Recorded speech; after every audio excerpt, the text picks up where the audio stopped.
अन्नपूर्ण आधार शिविर अर्थात् Annapurna base camp, जहाँ हिउँ नै हिउँले सधैँ ढाकिरहने हिमालहरू घाम लागेर बसेका छन्। होचा अग्ला हिमालहरूको तातीले जो कोही सौन्दर्य प्रेमी व्यक्तिलाई मोहित पार्न सक्छ। अझ हिउँ पग्लिएर मोदी खोलामा पानीको रूपमा बगिरहेको दृश्यले आनन्द नआउने त सायदै कोही होला। अझ त्यसमाथि हिमाली क्षेत्रको बाटो, जहाँनिर खोला नाला तर्न पनि काठहरूको पुलबाट जानुपर्छ। साथसाथै साइडमा बगिरहेका नदी नाला र माथि हिमालबाट झरिरहेका झरनाको दृश्यको त कुरै नगरौँ। आउनुहोस्, आजको यात्रा हो अन्नपूर्ण बेस क्याम्पसम्मको।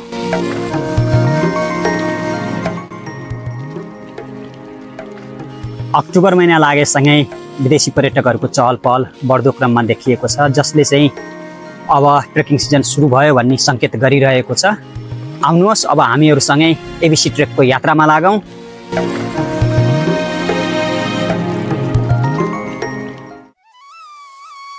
एबिसी ट्रेक जानको लागि पोखरादेखि नयाँ पुलसम्म बाई बस वा सेयरिङ ट्याक्सीमा जान सकिन्छ र नयाँ पुलदेखि बिरेठाटी हुँदै सामरुङसम्म सेयरिङ ट्याक्सीहरूको साथसाथै बसहरू पनि उपलब्ध रहेका छन् र सामरुङदेखि चाहिँ झिङु डाँडाको उकालो उक्लिँदै छोमरोङसम्म जान सकिन्छ।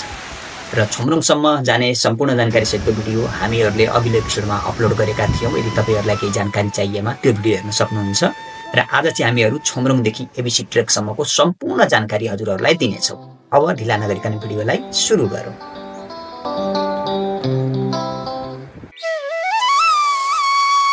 Good morning from Chhomrong. लगातारको अविरल वर्षाले 2 रात छोमरोङमा बसिसकेपछि यतिखेर आज चाहिँ भ्यू खुलेको छ। बिहानै सनराइज भयो र मौसम पूर्ण रूपमा क्लियर छ। त्यसैले गर्दा अब चाहिँ छोमरोङबाट मेरो यात्रा सुरु हुन्छ र सकेसम्म आज देउराली बस्ने हो।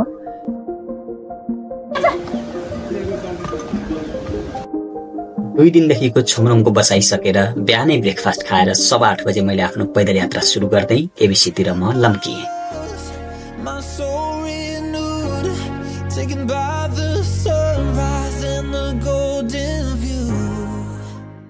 एबिसी ट्रेकको सुन्दरतामा रमाउनका लागि यी बालक पनि आफ्नो अभिभावकहरूसँगै ट्रेकिङमा निस्किएका छन्।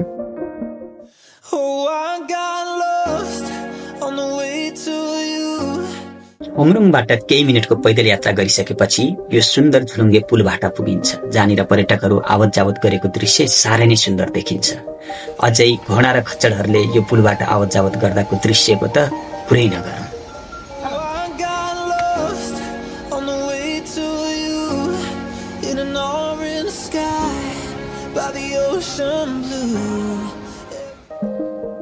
पानी परेर उग्रिएको आकाशमा बिहानै लागेको घाम पनि निकै नै चर्को हुँदो रहेछ। अझ त्यसमाथि सिनुवाको उकालोको त कुरै नगरौँ।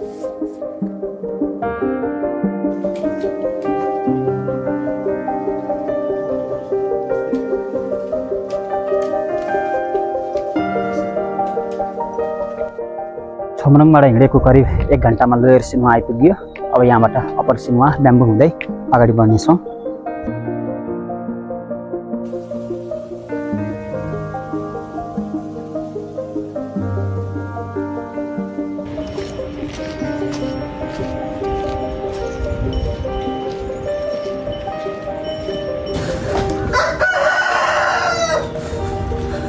होटेलमा सजाएर राखिएका फूलहरूले पनि हाम्रो प्राकृतिक सौन्दर्यताको बयान गरिरहेको थियो। अझ त्यसमाथि आकाशमा उडिरहेका यी चराहरू देख्दा त मन निकै नै आनन्दित भएको थियो।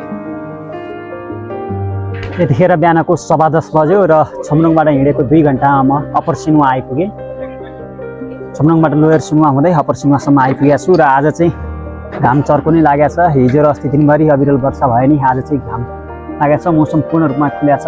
पृष्ठभूमिमा हजुरहरूले माछापुच्छ्रेको साथसाथै यतातिर अन्नपूर्ण साउथ चाहिँ ढाक्यो, माछापुच्छ्रे चाहिँ देखिरहेको छ।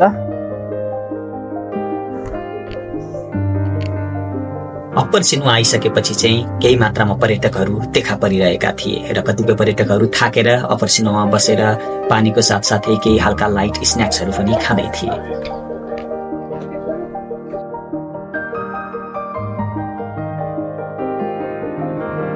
यतिखेर म बम्बु जाने क्रममा रहेको छु र तुलनात्मक रूपमा चाहिँ सिनुवादेखि ब्याम्बुसम्मको बाटो चाहिँ केही सजिलो रहेको छ। छोमरोङदेखि सिनुवा चाहिँ सुरुमा ओह्रालो झरेर निकै ठुलो उकालो चढ्नु पर्ने थियो भने सिनेमादेखि ब्याम्बुसम्म चाहिँ सजिलो नै रहेको छ।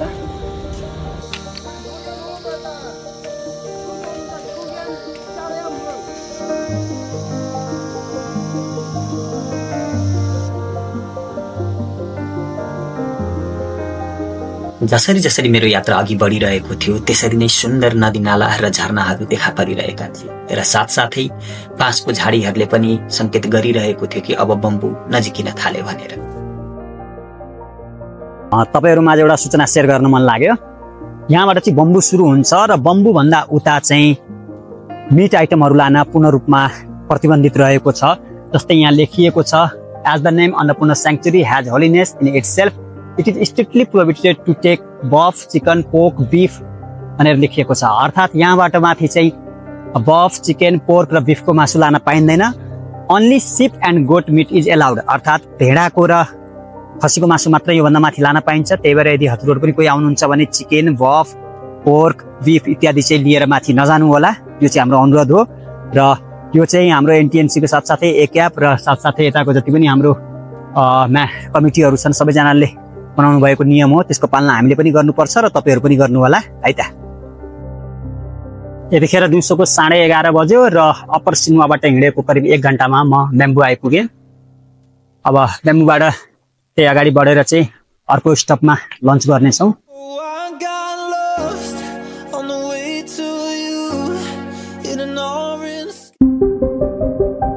बम्बुबाट अगाडि लागिसकेपछि पदमार्गमा निकै नै धेरै झरना तथा खुला नालाहरू बगिरहेका थिए, जुन हेर्दा चाहिँ साह्रै रमणीय लाग्दथे। तर पैदल यात्रा गर्दाखेरि केही कठिनाई भने अवश्य भइरहेको थियो।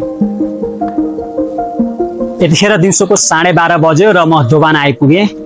बम्बुदेखि दोबान आइपुग्न मलाई चाहिँ करिब 1 घण्टा जति लाग्यो समय। अब दोबानमा लन्च खाएर केही समय आराम गरेँ, त्यसपछि फेरि आजको आफ्नो यात्रा अगाडि बढाउने छु। अब पालो भएको छ लन्च खाने। दोबानमा केही बेर रोकिएर त्यहाँनिर मैले आजको लन्च गरेँ। तुलनात्मक रूपमा अन्नपूर्ण सर्किटमा खाना चाहिँ निकै नै महँगो छ। प्रति व्यक्ति लन्चको यहाँ 700 देखि 1000 रुपियाँसम्म पर्ने गर्दछ। दोबानबाट खाना खाएर हिँडिसकेपछि यतिखेर अलिकति केही बेर हिँडेर म यहाँनिर कलकल बगिरहेको पानीबाट बसेको छु। साह्रै नै राम्रो सिन रहेको छ यहाँनिर बस्दाखेरि। हातखुट्टा धुँ, आनन्दले पानी पिउँ जस्तो लाग्ने साह्रै नै आनन्द आइरहेको छ। बल्ल चाहिँ प्राकृतिक सौन्दर्यतामा रमाउन पाइएको छ।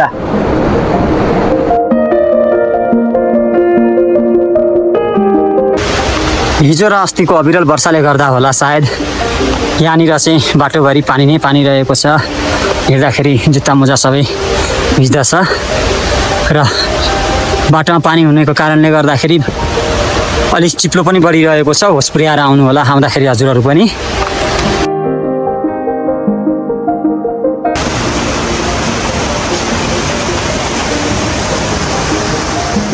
यतिखेर म दोबानदेखि हिमालय जाने बाटोमा रहेको छु र यहाँनिर जुन दृश्य देखिएको छ, झरना माथि छाँगो जसरी माथि पहाडबाट हिमालबाट आइरहेको छ, साह्रै नै सुन्दर र मनोरम दृश्य रहेको छ।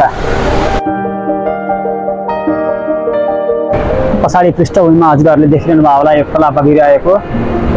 लाग्दछ कि हिमालयबाट रोकिन नसकेर थामिन नसकेर पुरै वेगले बग्दै तल आइरहेको छ। साह्रै नै सुन्दर दृश्य रहेको छ र यतिखेर चाहिँ घाम हरायो। लगभग बादलले सबै डाँडाकाँडाहरू छेक्न थालिसक्यो। सम्भवतः मौसम बिग्रने सङ्केत देखाइरहेको छ। हेरौँ पानी चाहिँ पर्छ कि पर्दैन।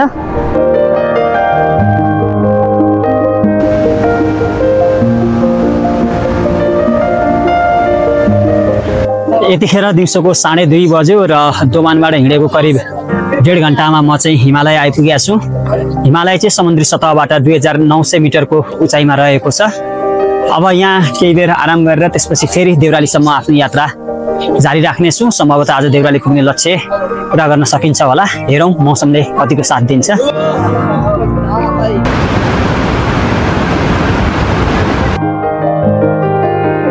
हिमालयबाट अगाडि लागिसकेपछि पदमार्गमा कोही पैदल यात्रीहरू थाकेर आराम गरिरहेका पनि देखिन्थे, त कोही पदयात्रीहरू आफ्नो थाकेका पाइतालाहरू बिस्तारै उकालोमा उक्लिँदै यात्रा गरिरहेको पनि देखिन्थे।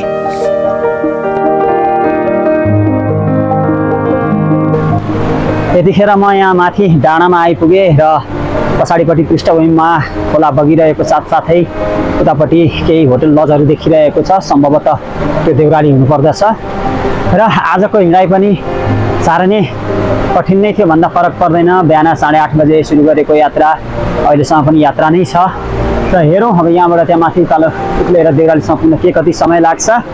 र साथसाथै अघि नै ढाकेको मौसम फेरि खुलिसकेको छ। अहिले अब हल्का फल्का मात्रै बादलहरू देखिएको छ र सूर्य घाम देखिरहेको छ।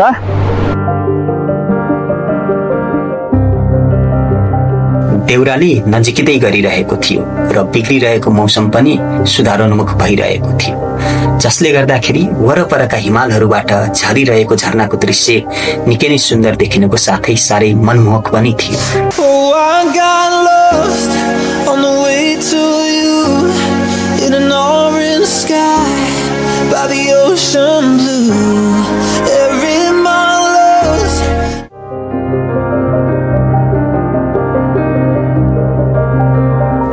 फाइनली साँझको 4 बजे म देउराली आइपुगेँ र दोभानमा हिमालयबाट हिँडेको करिब 1.5 घन्टामा म देउराली आइपुगेको छु र यहाँ आइपुगेपछि चाहिँ मौसम फेरि पनि बादलले सबैतिर ढाकिसकेको छ। लगभग डाँडाकाँडा हिमालहरू जति सबै बादलले ढाकेको छ, केही पनि देखिया छैन। अब आजको बास चाहिँ देउरालीमा नै हुन्छ र बिहान 8:30 बजे सुरु गरेको आजको यात्रा 4 बजे देउरालीमा आएर टुङ्गिएको छ।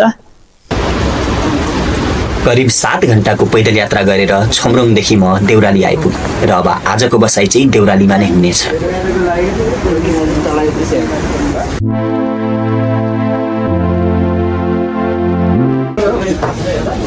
देउरालीमा बसेको प्रति व्यक्ति 1800 रुपियाँ चार्ज लाग्दो रहेछ, जसमा बेलुकाको डिनरको साथसाथै बिहानको ब्रेकफास्ट पनि इन्क्लुड हुँदो रहेछ। Good morning from Deurali. यतिखेर बिहानको 8 बज्यो र देउरालीबाट अब एबिसीको लागि मेरो यात्रा सुरु भएको छ। आज बिहान चाहिँ निकै नै चिसो छ, त्यही पनि घाम चाहिँ लागेको छ। आश गरौँ बाटोमा राम्रो भ्यूहरू देखिन्छ होला। अब अघि बढौँ एबिसीतिर। यात्राको आज तेस्रो दिन देउरालीबाट बिहान 8 बजे नै एबिसी तर्फ लम्किए म। समुद्री सतहबाट उचाइतर्फ र हिमालको नजिकतिरको यात्रा भएकोले होला चिसो चाहिँ अलि बढी नै महसुस भइरहेको थियो। देउरालीबाट हिँडेको करिब 1 घन्टा भयो र एमबिसी जाने क्रममा रहेको छु। आज चाहिँ मौसम साह्रै नै खुलेको छ, तर यो जङ्गलमा हुनाले चाहिँ अलि छायाहरू हल्का अँध्यारो देखिरहेको छ। उतापट्टि साइडमा चाहिँ मौसम पूर्ण रूपमा खुलेर घाम लागिरहेको छ, हिमाल मजाले टल्किरहेको छ।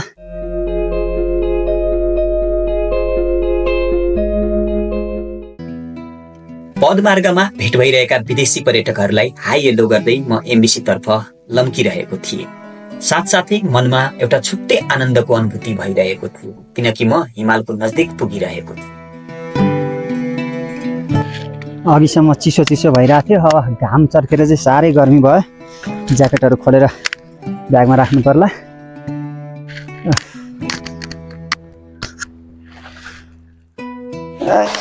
घाम चर्केको छ,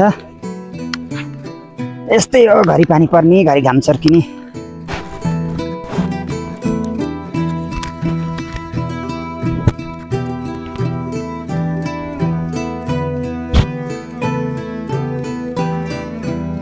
प्राकृतिक सौन्दर्यताले भरिपूर्ण रहेको देश हो हाम्रो नेपाल, जहाँनिर विश्वकै सर्वोच्च शिखर सगरमाथाको साथसाथै अग्ला अग्ला हिम श्रृङ्खलाहरू रहेका छन्। हिमालयको पैदल यात्रा गर्दाखेरि हिमालबाट हिउँ पग्लिएर बगिरहेको खोला, नदी र झरनाको दृश्यले जो कोहीको पनि मन लोभ्याउने गर्दछ। म पनि हिमालयको पैदल यात्रामै थिएँ र यहाँनिर देखिरहेको मनोरम दृश्यहरूले साह्रै नै मन लोभ्याइरहेको थियो। Oh, I got lost on the way to you in an orange sky by the ocean blue. Every mile lost.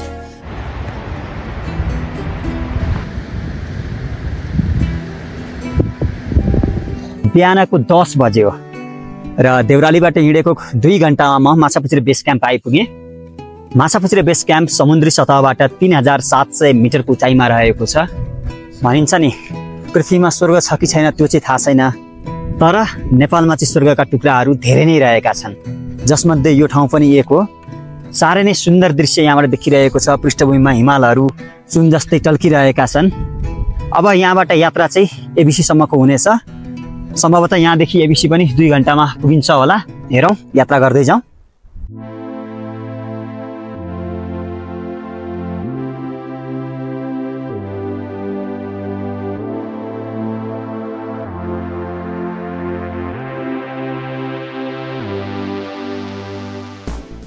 ABC ट्रेकको यात्रा गर्दाखेरि अक्टोबर र नोभेम्बर महिना सबैभन्दा बेस्ट महिनाको रूपमा रहेको छ।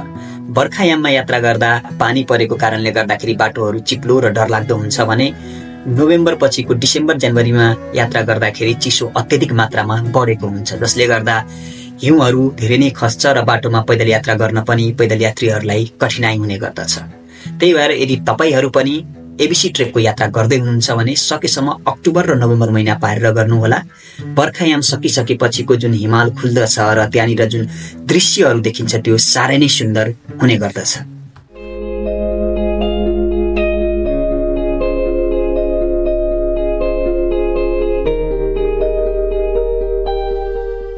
पैदल यात्रा गर्दै 3700 मिटरको उचाइमा रहेको माछापुच्छ्रे बेस क्याम्प भन्दा केही अगाडि पुगिसकेका थियौं र अन्नपूर्ण बेस क्याम्प 4130 मिटरको उचाइमा रहेको छ।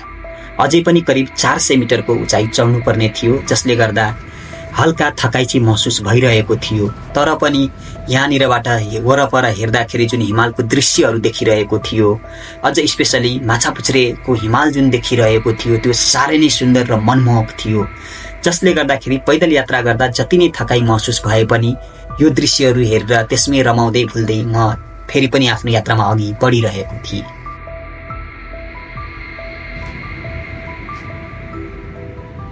Here I am in Nepal near Annapurna Base Camp, all the way from Australia. My first time in Nepal, and I have been very lucky to see all of the Annapurna Sanctuary in perfectly clear weather. And now, an hour later, unfortunately, clouds. An hour before, perfectly clear. But that is what life is like in the mountains. Yes? But this was my first trek in Nepal, and it has been really good. Okay, goodbye. Machhapuchhre base क्याम्पदेखि Annapurna base क्याम्पसम्म पुग्नको लागि करिब 1.5 देखि 2 घण्टाको पैदल यात्रा गर्नुपर्दछ। तर यहाँबाट जुन हिम श्रृङ्खलाको सुन्दर दृश्यहरू देखिन्छ त्यो दृश्यहरू हेरेर यहाँनिर भुलिँदाखेरि समय बितेको पत्तो नै नहुने रहेछ।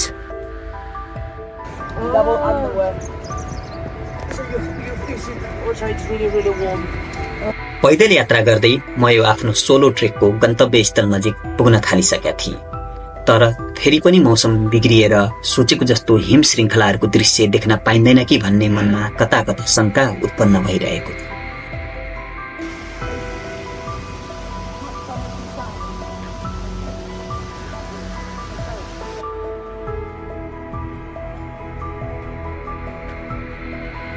फाइनली यतिखेर म अन्नपूर्ण बेस क्याम्प माथि आइपुगेँ। देउरालीबाट हिँडेको करिब 4 घण्टामा एबिसीसम्म आइपुगेको छु र अन्नपूर्ण बेस क्याम्प समुद्री सतहबाट 4130 मिटरको उचाइमा रहेको छ र यतिखेर चाहिँ घाम लागे तापनि तुइलो र बादलले पूर्ण रूपमा हिमालहरू ढाकेका छ, जसले गर्दा क्लियर भ्यू चाहिँ यतिखेर पाइएको छैन। अघि आउँदै गर्दा बाटोमा चाहिँ साह्रै सुन्दर तथा रमणीय भ्यूहरू देखियो। अब हेरौँ एकछिनपछि फेरि पनि मौसम पुरिन्छ होला र मौसम यदि क्लियर भयो भने फेरि पनि हामीहरू राम्रो भ्यूहरू क्याप्चर गर्नेछौँ। अब गएर एकछिन केही बेर एबिसीमा रेस्ट गरौँ, त्यसपछि गएर लन्च खाउँला। बाँकीको अपडेट फेरि पनि दिने नै छ।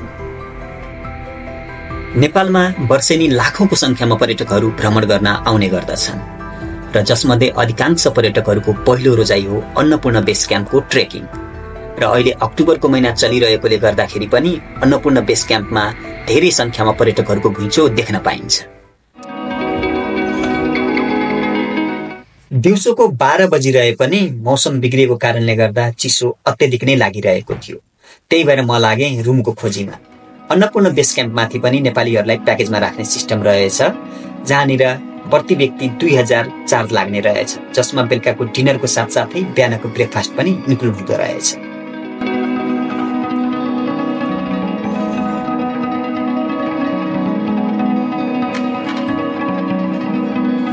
दिन बितिरहेको थियो। मौसम खुल्छ कि भन्ने आशमा सबै पर्यटकहरू बाहिर निस्किएर हेर्ने गरिरहेका थिए, तर पनि मौसम खुल्ने कुनै छाटकाट देखिएको थिएन।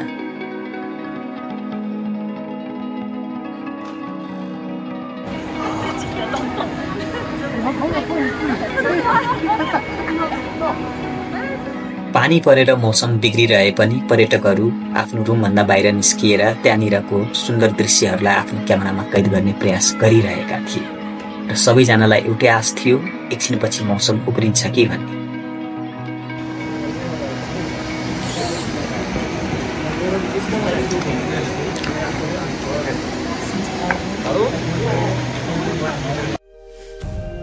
अस्ताउँदो सूर्यको किरणले माछापुच्छ्रेको चिरलाई श्रीपेच झै टल्काइरहेको थियो, जुन देख्दाखेरि आफैमा एक मनमोहक दृश्य थियो।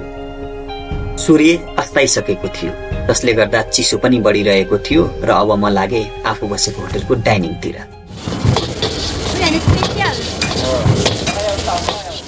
पैदल यात्राको थकाइले पेटमा मुसाहरू दौडिरहेका थिए। अब प्रतीक्षा थियो त केवल बेलुकीको खानाको।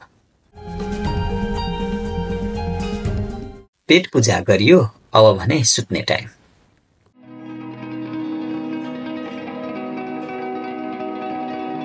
यतिखेर बिहानको 5:30 बज्यो र अब म आफू बसेको होटलबाट अन्नपूर्ण बेस क्याम्पतिर लागेर त्यहाँ सनराइज हेर्नको लागि अघि बढ्दैछु।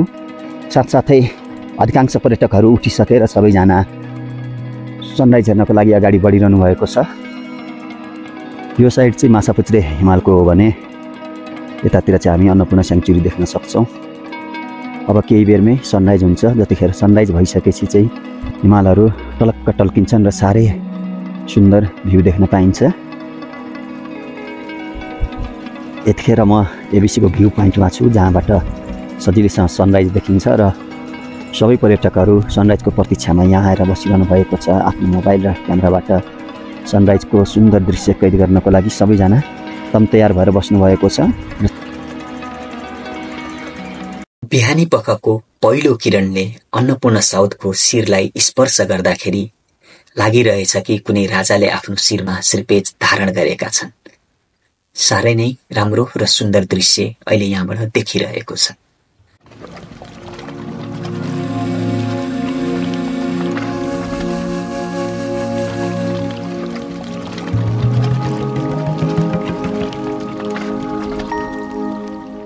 गुड मर्निङ सबैजनालाई। यतिखेर म अन्नपूर्ण बेस क्याम्पको अगाडि बसेर हजुरहरूसँग जोडिरहेको छु। पृष्ठभूमिमा हजुरहरूले अन्नपूर्ण स्याङ्क्चुरीको सुन्दर रेन्ज देखिरहनु भएको होला र साथसाथै आज निकै नै सुन्दर मौसम खुलेको छ। अन्नपूर्ण बेस क्याम्पबाट 360 भ्यूमा सम्पूर्ण हिमालहरू देखिरहेका छन् र पूर्ण रूपमा मौसम क्लियर भएको हुनाले गर्दा यहाँ बस्न र फोटो खिच्न पनि साह्रै रमाइलो भइरहेको छ।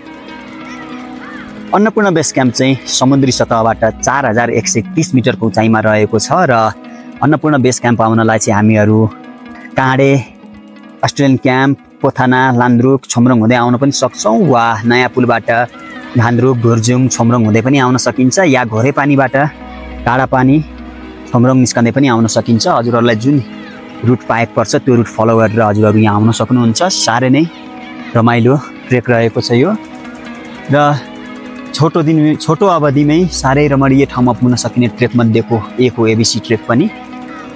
Look at the view. Look at the view. Look at the view. यो अहिले तपाईहरुले देखिरहनु भएको दृश्य, यसलाई चाहिँ अन्नपूर्ण साउथ ग्लेसियर भनेर भनिन्छ। प्रत्येक वर्ष यहाँ पहिरो गइरहेको हुन्छ। यदि यही रफ्तार र गतिमा पहिरो गइरहने हो भने सम्भवतः अबको 6-7 वर्षपछि अन्नपूर्ण बेस क्याम्प पनि यहाँबाट अलिकति पर नै सार्नुपर्छ होला, किनभने पहिरो धेरै नै गइरहेको छ र पहिरो चाहिँ अब अन्नपूर्ण बेस क्याम्पतिर लम्कदै गरिरहेको पनि देखिन सकिन्छ।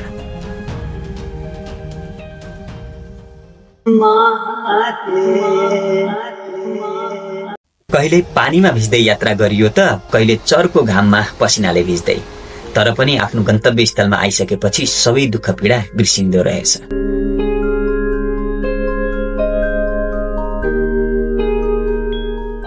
अब कुरो गरौं एबिसीको ट्रेकमा लाग्ने कुल खर्चको। पहिलो दिन नयाँ पुलबाट लन्च खाएर हिँड्नुहोस् र बेलुका छोमरङ गएर बस्नुहोस्, जहाँनिर प्याकेजमा प्रति व्यक्ति 1500 पर्दछ। र दोस्रो दिन चाहिँ बम्बु वा दोभानमा लन्च खानुहोस् जहाँनिर लन्चको 800 पर्छ र देउरालीमा गएर बास बस्नुभयो भने 1800 पर्न आउँछ। र त्यस्तै तेस्रो दिन चाहिँ हामीहरू लन्च खान एबिसी नै पुग्छौँ जहाँनिर लन्चको 1000 जति पर्दछ र बेलुका बसेको प्याकेजको चाहिँ फेरि 2000 जसमा डिनर र ब्रेकफास्ट पनि इन्क्लुड हुन्छ। साथसाथै चौथो दिन एबिसीबाट ओर्लने क्रममा हामीहरू लन्च खान हिमालय आइपुग्छौँ जहाँनिर लन्चको 800 लाग्दछ र प्याकेजमा हामीहरू बेलुका सिनुवा वा बम्बु बस्दाखेरि 1500 पर्न आउँछ। त्यस्तै पाँचौं दिन चाहिँ हामीहरू सिनुवा वा बम्बुबाट पैदल यात्रा गर्दै झिनु पुग्दछौँ र झिनुमा गएर लन्च खाइन्छ जहाँनिर लन्चको 700 पर्छ र त्यसपछि त्यहाँबाट सेयरिङ ट्याक्सीमा हामीहरू नयाँ पुलसम्म जान्छौँ र नयाँ पुलमा गएर खाजा या स्न्याक्स खाइयो भने 200 पर्छ र यसै गरी अरू बाँकी 4 दिन पनि स्न्याक्सहरूको खर्च करिब 1500 को हाराहारीमा आउँछ। यसरी बस्न खाना र स्न्याक्सहरूको खर्च जोड्दाखेरि यो 5 दिनमा करिब 12100 को हाराहारीमा खर्च हुन आउँछ र त्यो बाहेक चाहिँ आफू भएको स्थानदेखि पोखरा र नयाँ पुलसम्म पुग्ने गाडीको भाडा चाहिँ तपाईहरुको आफ्नो खर्च गर्ने क्षमतामा भर पर्छ। कोही शेयरिङ ट्याक्सीमा आउन सक्नुहुन्छ वा कोही सार्वजनिक बसमा पनि आउनुहुन्छ, त्यो चाहिँ तपाईहरु आफ्नो बजेट अनुसार खर्च गर्न सक्नुहुन्छ। वा तपाईहरुले हाम्रो ओडिसी ट्रेक्सलाई कन्ट्याक्ट गरेर पनि आफूलाई पाएक पर्ने अनुसार प्याकेज बनाउन सक्नुहुन्छ। डीके यात्रा चक्र अब अन्नपूर्ण बेस क्याम्पमा पनि हजुरहरूलाई अन्नपूर्ण बेस क्याम्पको बारेमा सम्पूर्ण जानकारी दिनको लागि हामीहरूले यो यात्रा गरेका छौं। आशा गर्छौं तपाईहरुलाई हाम्रो यो प्रस्तुति पक्कै पनि मन पर्छ होला र साथसाथै च्यानललाई लाइक, कमेन्ट, शेयर गर्नुको साथै सब्स्क्राइब गर्न नबिर्सनु होला। जय भोलेनाथ।